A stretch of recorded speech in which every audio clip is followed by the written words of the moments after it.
ಶಾಲೆಯಲ್ಲಿ ಏನೊಂದು ಟೀಚರ್ ಕಡೆಯಿಂದ ನಮ್ಮ ಹಿಂದೂ ಒಂದು ವಿದ್ಯಾರ್ಥಿಗೆ ರಾಮನ ಬಗ್ಗೆ ಅವಹೇಳನಕಾರಿಯಾದ ಮಾತುಗಳನ್ನು ಸಣ್ಣ ಮಗು 5ನೇ ಕ್ಲಾಸ್ 6ನೇ ಕ್ಲಾಸ್ ಮಕ್ಕಳನ್ನು ಕರೆದು ನಿಮ್ಮ ನಂಬಿಕೆ 7th ಸ್ಟ್ಯಾಂಡರ್ಡ್ ನಿಮ್ಮ ನಂಬಿಕೆ ಸರಿ ಇಲ್ಲ, ಎಲ್ಲೋ ಒಂದು ಕಡೆ ಮಸೀದಿಯನ್ನು ತೆಗೆದು ಮಂದಿರವನ್ನು ಕಟ್ಟಿ ಅಲ್ಲಿ ಡೆಕೋರೇಷನ್ ಮಾಡಿ ಕಲ್ಲಿಗೆ ಡೆಕೋರೇಷನ್ ಮಾಡಿದರೆ ಏನು ದೇವರು ಇರ್ತಾರ ಅನ್ನುವಂಥ ಒಂದು ಮಾತನ್ನು ಮಕ್ಕಳ ಮನಸ್ಸಿನಲ್ಲಿ ಒಂದು ಕೆಟ್ಟ ಪರಿಣಾಮ ಮಾಡುವಂಥ ಕೆಲಸವನ್ನು ಜೆರೋಸಾ ಶಾಲೆಯ ಒಂದು ಟೀಚರ್ ಮಾಡಿರ್ತಾರೆ.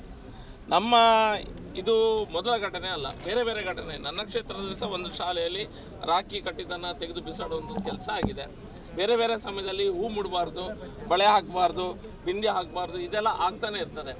ಆದರೆ ಈಗ ಒಂದು ಹೆಜ್ಜೆ ಮುಂದೋಗಿ ನಿಮ್ಮ ನಂಬಿಕೆ ಸರಿಯಿಲ್ಲ, ರಾಮನೇ ಸರಿಯಿಲ್ಲ, ಗೋತ್ರ ಹತ್ಯೆಯನ್ನು ಮೋದಿಯವರು ಮಾಡಿದ ಸಣ್ಣ ಮಕ್ಕಳ ಮನಸ್ಸಿನಲ್ಲಿ ಗೋತ್ರದಲ್ಲಿ ಮೋದಿಯವರು ಮುಸಲ್ಮಾನರನ್ನು ಕೊಂದಿದ್ದಾರೆ ಅನ್ನುವಂಥ ಏನೋ ಒಂದು ಮಾತುಗಳನ್ನು ಮಕ್ಕಳ ಮುಂದೆ ಹೇಳೋದು, ಈ ರೀತಿಯನ್ನು ವಿಷಯಗಳನ್ನು ತಡೆದುಕೊಳ್ಳಿಕ್ಕೆ ಇನ್ನು ಮುಂದೆ ಸಾಧ್ಯವಿಲ್ಲ.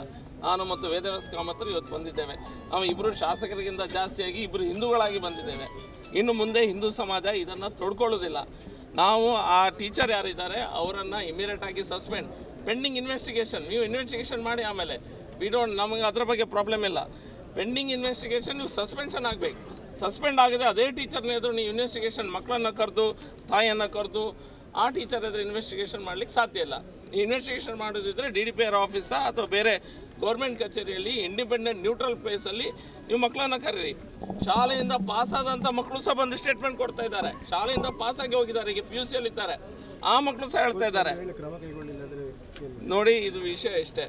ಒಂದು ವೇಳೆ ಕ್ರಮ ಕೈಗೊಳ್ಳದಿದ್ದರೆ ಹಿಂದೂ ಸಮಾಜ ಇನ್ನು ಮುಂದೆ ಕೂತ್ಕೊಳ್ಳೋದಿಲ್ಲ. ಇದು ಪೊಲಿಟಿಕಲ್ ಇಶ್ಯೂ ಅಲ್ಲ, ಇದು ಧಾರ್ಮಿಕ ನಮ್ಮ ಮನಸ್ಸಿಗೆ ನೋವು ಮಾಡುವಂಥ ಕೆಲಸಗಳನ್ನು ಮಾಡಿದ್ದಾರೆ. ಪೊಲಿಟಿಕಲ್ ಇಶ್ಯೂ ಮಾಡೋದಿದ್ದರೆ ಬೇರೆ ರೀತಿಯಲ್ಲಿ ಮಾಡ್ತೇವೆ ನಾವು. ನಾವು ವಿಶ್ವ ಹಿಂದೂ ಪರಿಷತ್ತು, ಬಜರಂಗ ದಳ ಮತ್ತು ಹಿಂದೂ ಸಂಘಟನೆಗಳು ಇವತ್ತು ನಾವು DDP ಇವರಿಗೆ ನಾವು ಇದನ್ನು ಕೊಟ್ಟಿದ್ದೇವೆ, ಮನವಿಯನ್ನು ಮಾಡಿದ್ದೇವೆ, ಇಮಿಡಿಯೇಟಾಗಿ ಸಸ್ಪೆಂಡ್ ಮಾಡಿ ಅಂತ. ಈ ಒಂದು ವೇಳೆ ಆ್ಯಕ್ಷನ್ ತೆಗೆದಿದ್ದರೆ ದೊಡ್ಡ ರೀತಿಯ ಪ್ರತಿಭಟನೆಯನ್ನು ನಾವು ಹಿಂದೂ ಸಮಾಜ ಇಲ್ಲಿ ತೆಗೆದುಕೊಳ್ತದೆ. ಇದು ಒಂದೇ ಶಾಲೆ ಅಂತಲ್ಲ, ಬೇರೆ ಬೇರೆ ಶಾಲೆಗೆ ನಾವು ಒಂದು 2-3 ಡಿಮ್ಯಾಂಡನ್ನು ಇಟ್ಟಿದ್ದೇವೆ. ನೀವು ಎಲ್ಲ ಶಾಲೆಗೆ ಸುತ್ತೋಲೆಗಳನ್ನು ಕಳಿಸಿ, ಎಲ್ಲೇ ಯಾವುದೇ ಧರ್ಮ ಹೋಗ್ಬೋದು, ಹಿಂದೂ, ಕ್ರಿಶ್ಚಿಯನ್, ಮುಸ್ಲಿಂ ಅಂತ ಹೇಳ್ತಾ ಇಲ್ಲ. ಶಾಲೆ ಒಳಗೆ ರಾಜಕೀಯ ಮತ್ತು ಧರ್ಮ ಇದೆರಡರ ವಿಷಯ ಬರಬಾರ್ದು. ಏನು ಮಕ್ಕಳನ್ನು ನಾವು ಶಾಲೆಗೆ ಕಳಿಸ್ತೇವೆ ಅದನ್ನು ಕಳಿಸಿ ಅವ್ರಿಗೆ ಬಿಡಿ.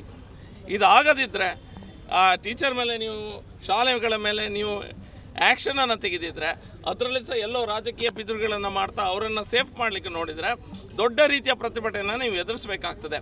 ದೊಡ್ಡ ರೀತಿಯ ಪ್ರತಿಭಟನೆ ಅಂದರೆ ಖಾಲಿ ಈ ರೀತಿಯ ಪ್ರತಿಭಟನೆ ಅಲ್ಲ. ನಿಖರ ಸುದ್ದಿ, ಸದಭಿರುಚಿಯ ಕಾರ್ಯಕ್ರಮ. ನೀವು ನೋಡ್ತಾ ಇದ್ದೀರಾ ಕಹಳೆ ನ್ಯೂಸ್, ಸಮಾಜದ ಜಾಗೃತಿಗಾಗಿ ವಸ್ತುನಿಷ್ಠ ವರದಿ.